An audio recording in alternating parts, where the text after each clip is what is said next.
Magnus and I live on a subtropical island in what could be considered one of the most remote islands in Europe.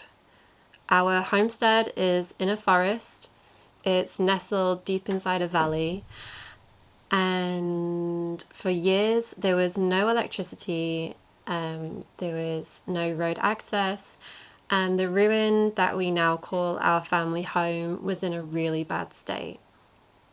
Magnus's father bought the house around 1980, and the two of them actually sailed here together when Magnus was just a boy. Magnus decided to make the big leap to move from the US to this island because he wanted to begin his journey of starting an off-grid homestead, but he soon discovered that land in America is really expensive or it's very polluted, and it felt to him like he would be owning what is stolen land. So over about a decade here, Magnus has turned this ruin into a family home. He's installed a hydro turbine which makes up the bulk of our electricity. And the land around the house, he bought up the pieces separately so that this house could have road access and have enough space to be able to produce food. Unfortunately, by default, the land was put in both Magnus's name and his ex-wife's name. And that turned out to be one of Magnus's biggest regrets. During the divorce process, which actually began before COVID, the co-owner of the land wouldn't part ways with her ownership unless Magnus gave her a ridiculous amount of money, and I'm talking 10 times the original value of the land. The court process here can take a very long time, and then when COVID happened, it took even longer. It just took forever. And during this time, over about 4 years, we were not able to make any progress on the land. We couldn't do any improvements. We could barely even maintain the land because maintaining the land in a subtropical climate actually requires quite a lot of work. We offered the co-owner €3,000 to sign off on the land, and she rejected this offer.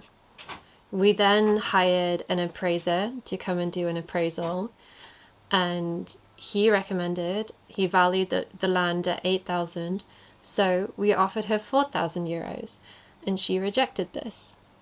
She then threatened to make a bid for the land with the help of a donor, which, if you don't know, it's when you make an offer to gain full ownership of the land. You basically enter a bidding war, and the other person has to bid a higher amount if they want to keep the land.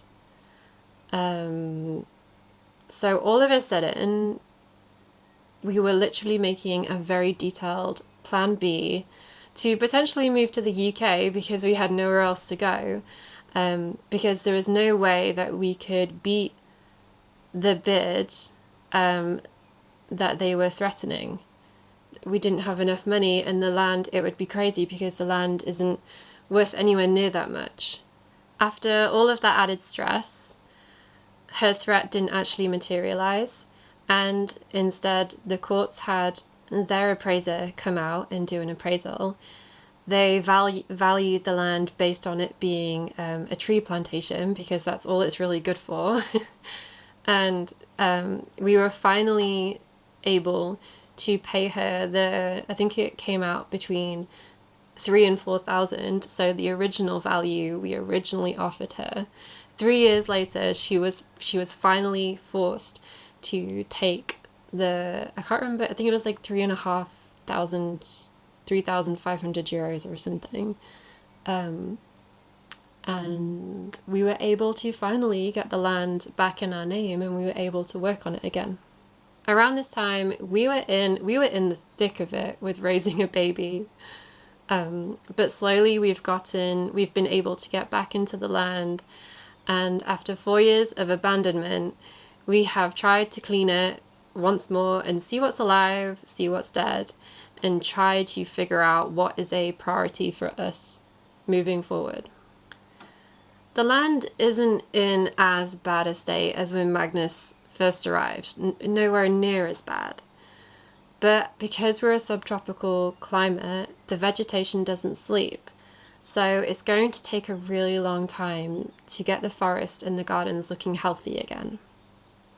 As we begin to spend our time cleaning up, it's so beautiful to see how a lot of the projects that Magnus began over a decade ago are really beginning to meet their potential. Going forward, after not being able to use our land for so many years, things have kind of changed, and we're really having to prioritize different things. Our biggest concern right now is hurricane season.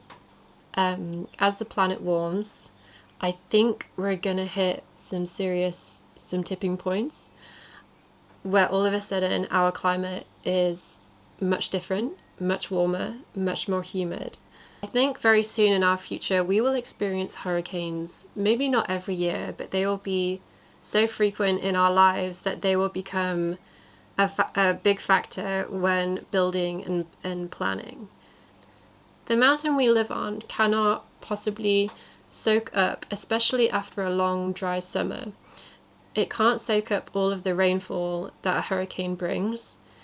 And what happens is all of that water runs down the mountain and collects in the waterway that runs directly through the middle of our homestead. So for us, we really need to focus on flood prevention to make sure that waterway doesn't spill over onto our road access and down to our house. Another priority for us is food storage. Storing food in a humid environment is very difficult. So where we planted wasabi in the tropical garden, that area will mostly be an avocado area. The river garden will focus more on wild plants like the strawberry guavas, the Japanese loquats. We'll keep focusing on regenerating the chestnut tree, although it already is quite healthy. And I'm thinking about putting Japanese pear trees down there.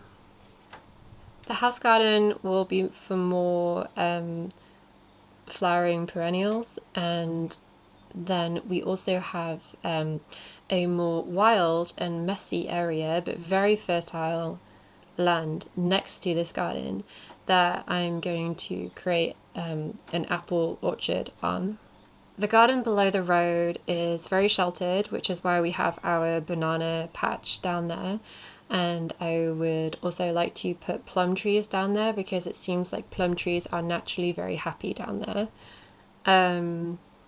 And the chicken area, which we still need to kind of go through, that is actually a really big piece of land for us.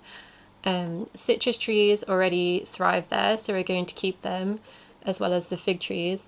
And I would also like to experiment with planting more berries, perhaps some Japanese gumi, sea buckthorn, things that are, I'd like to experiment with things that are of a larger variety, because it's one of our best areas for producing fruit. So that was my long story about why we feel like we're starting from scratch again. Land disputes are so complicated, and I wouldn't wish them on anyone, because so much time and effort that you've put into the land, it just goes down the drain.